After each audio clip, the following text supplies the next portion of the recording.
Today I'm going to talk about completing the square. It is a very specific procedure for solving quadratic equations. It's not used as often as the quadratic formula by most people, but it is an important foundational concept. And so I'm going to step you through this process.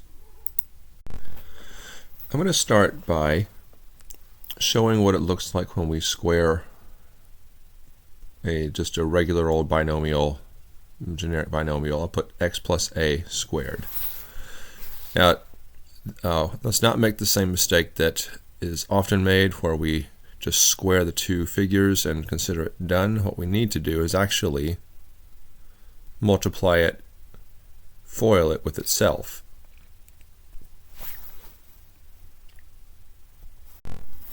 We multiply first, we get x squared. Outer is ax, x times a. Inner is also ax. And last is a times a, which is a squared. And this equals x squared. I add the like terms in the middle, plus 2ax plus a squared. Now, I want you to remember that as we look especially this 2a here and this a squared. So it's going to be a very important thing as we start applying this to solving quadratic equations. Now, let's consider a case where we have a perfect square trinomial. Let's say we have something like x squared plus 10x plus 25 equals 36. Now I want to draw your attention to the portion on the left, to the left side of this equation. This 25, for example, is a square of something. It is a square of 5. And the 10, the coefficient of x, is double 5. So in other words, we have something that fits this pattern, x squared plus 2 times something, x, plus that same something squared. So in other words, this can fit that pattern with a equaling 5. So this is x plus 5 squared, and it equals 36.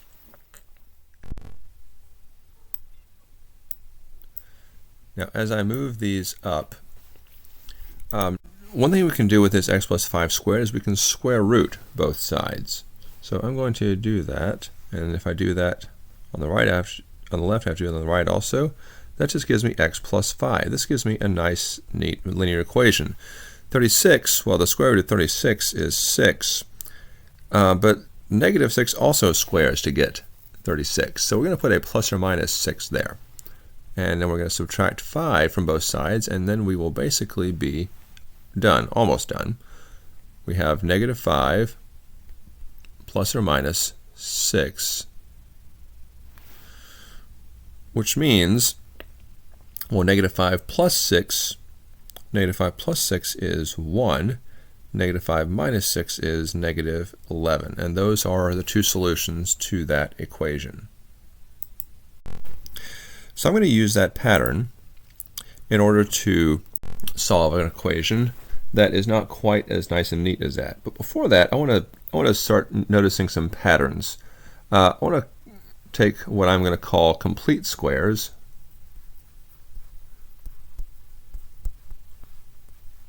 and incomplete squares.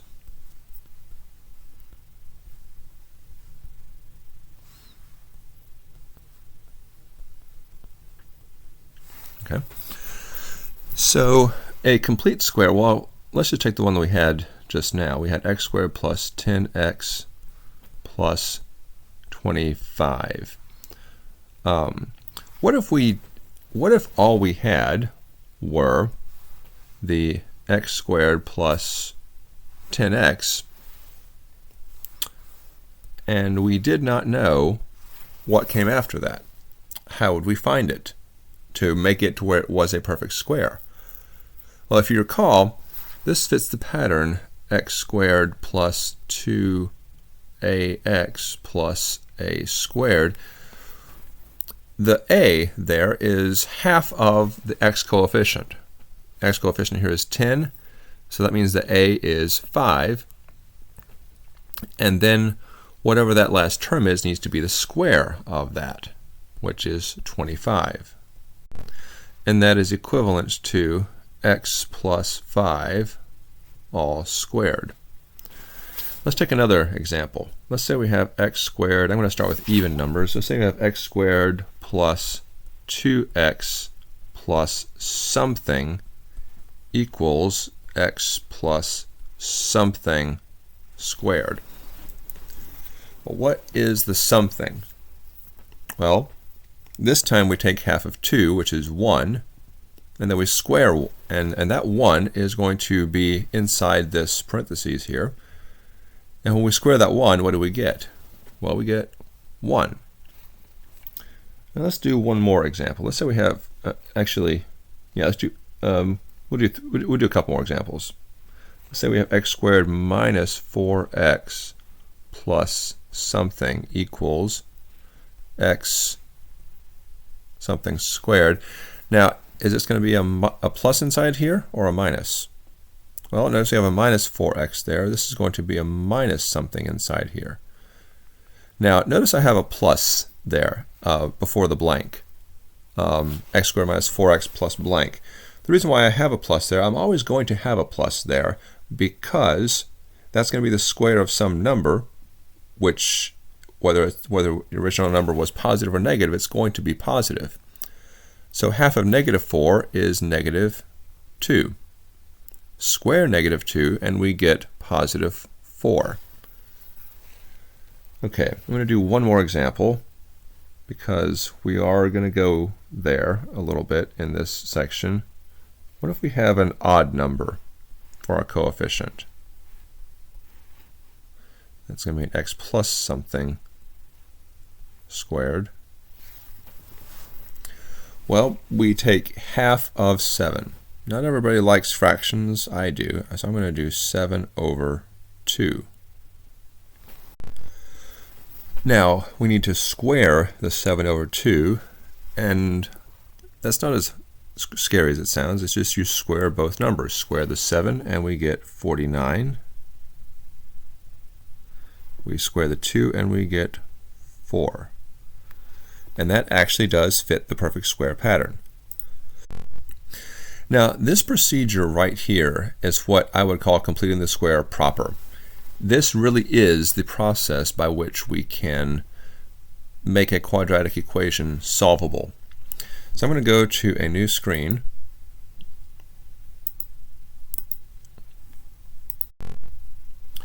And we're going to try this with some examples. So let's say we have x squared minus 4x minus 60 equals 0. Well, what I want to do, I want to just focus on the x squared minus 4x. So what I'm going to do is I'm going to add the 60 to both sides.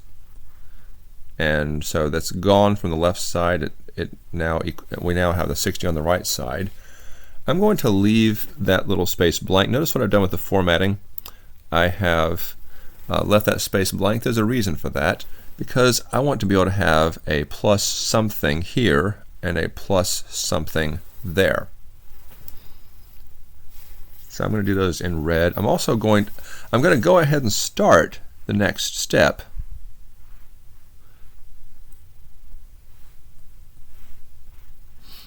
And since it's an x squared minus 4x, I'm going to have a minus there. I'm going to have a blank there also. So this is where it's going to be going. It's very important to see this process done in order. When you see it on the page, you can't tell what came in what order.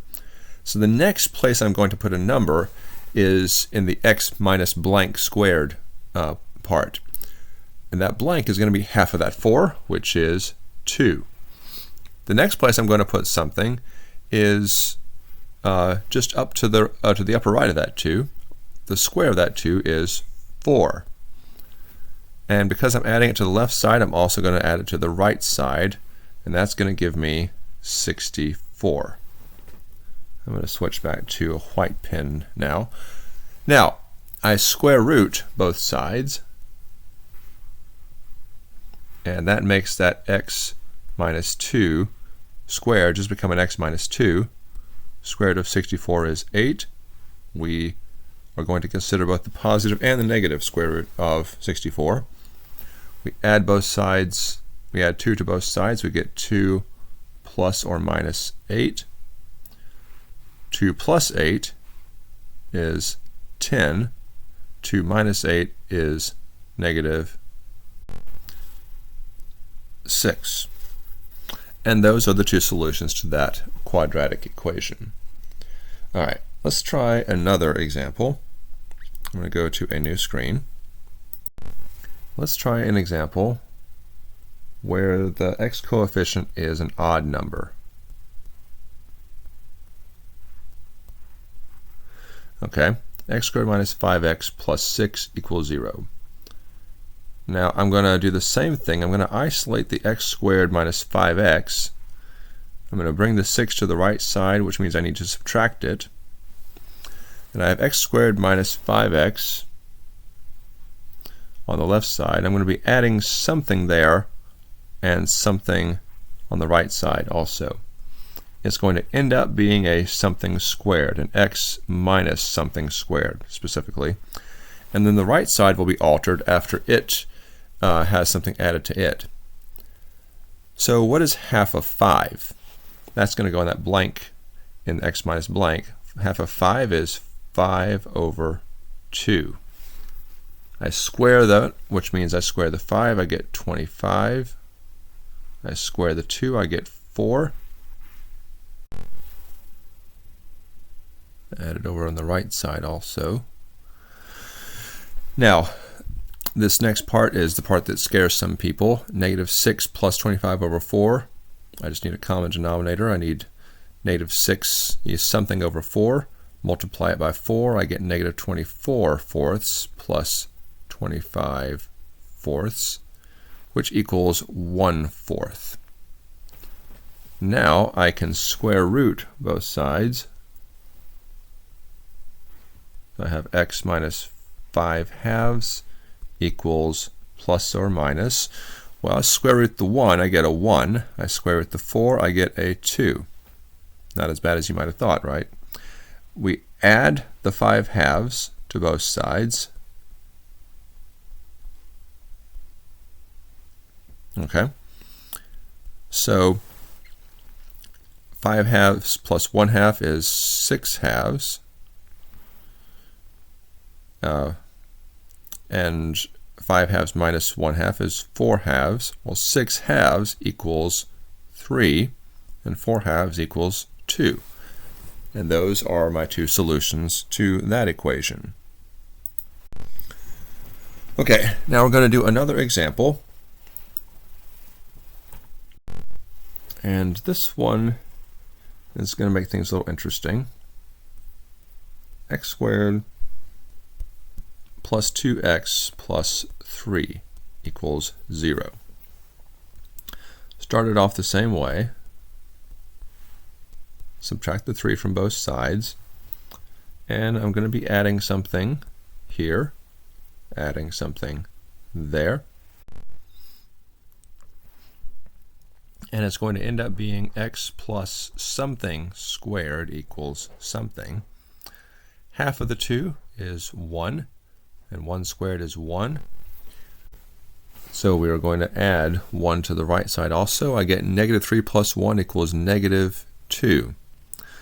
Now this is interesting because when we're going to square root this, we're going to square root a negative.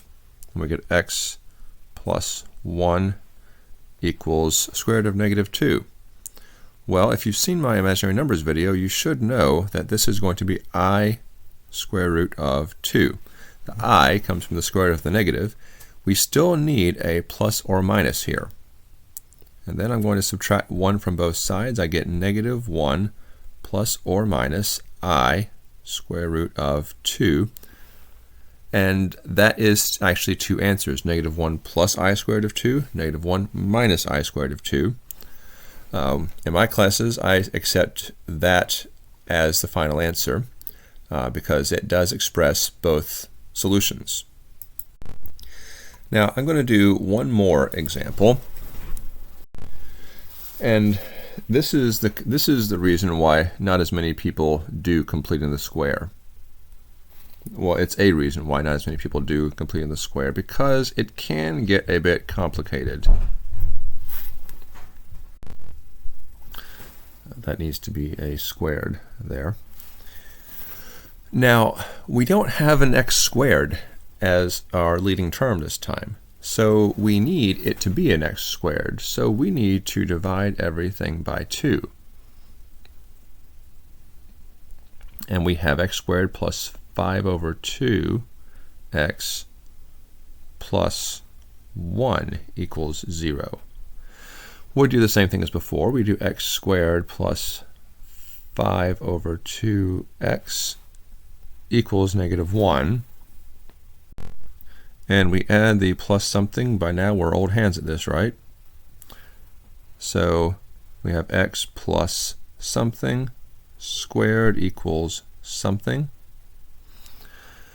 Half of 5 over 2. That's the first hurdle.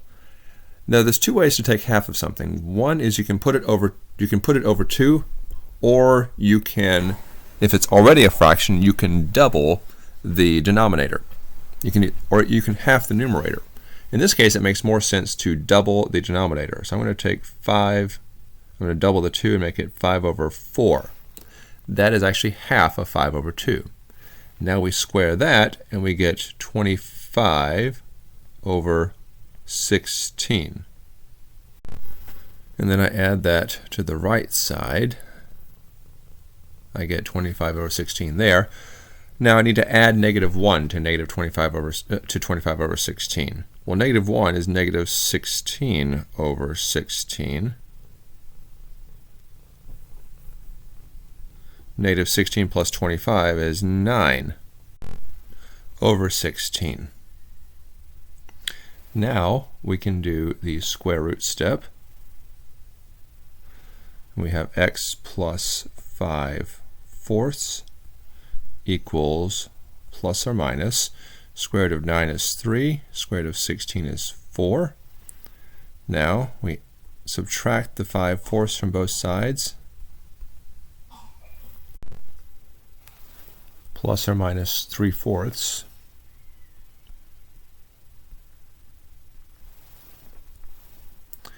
I'll scoot this up a little bit. And so the two fractions we're going to get, let me move this to the left a little bit. The two fractions we're going to get are going to be -5 plus 3 is -2. So I have -2/4. -5 minus 3 is -8, so I have -8/4. -2/4 reduces to -1/2. -8/4 is equal to -2. And those are my two solutions. So I know this is a lot to take in, but I would encourage you to go back through all the examples that I've done and the concepts and get familiar with this procedure. And we'll see you next time in the next video. Thank you.